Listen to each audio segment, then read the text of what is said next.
શા માટે રજનીશ ઓશો કહે છે કે there is no God.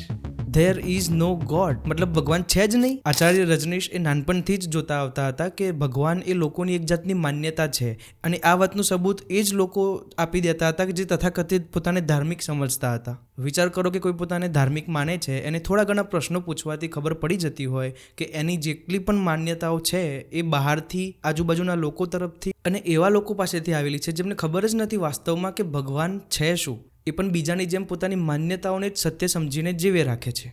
હવે આવા લોકો, જે માન્યતાવાળા ધાર્મિક લોકો છે, એમની માન્યતાઓ તૂટે એટલે એમને ઘોર કષ્ટ ઊભું થાય. એ કષ્ટ સહન ના કરવું પડે એટલે વાસ્તવિક ધર્મનો જાણકાર જેવા કે ઓશો જેવા લોકો એમની સામે આવે તો એમને ગાળો દે અને ગાળો આપતા આવે છે. હવે માન્યતામાં ખોટું શું છે? તો જે સમયે જે વસ્તુને તમે માની લીધી કે આ આવી છે, એ સમયે એને શોધવાની, એને જાણવાની અને પ્રશ્ન પૂછવાની સંભાવનાનું તમે મૃત્યુ કરી નાખ્યું. માની લેવાથી જાણવાનો રસ્તો બંધ થઈ ગયો. તો પારંપરિક રીતે જે માનતા આવે છે એમને થોડા ઘણા પ્રશ્નો પૂછવાથી સાબિત થઈ જશે કે એમનાથી મોટું અધાર્મિક માણસ કોઈ નથી. કોઈ પણ ધર્મ હોય, હિન્દુ, મુસ્લિમ, શીખ, ઈસાઈ, દરેક ધર્મ પોતાના અંદરના અસંતુષ્ટ અસ્તિત્વ ઉપર પ્રશ્ન પૂછવાથી જ જન્મે છે, અને એ સંભાવનાનું મૃત્યુ થઈ જાય છે જ્યારે તમારી કોઈ મહેનત જ ના કરવી હોય અને અમુક જાતના ડર, લાલચ અને મોહને કારણે માની લેવું હોય તો. God is the greatest lie invented by man.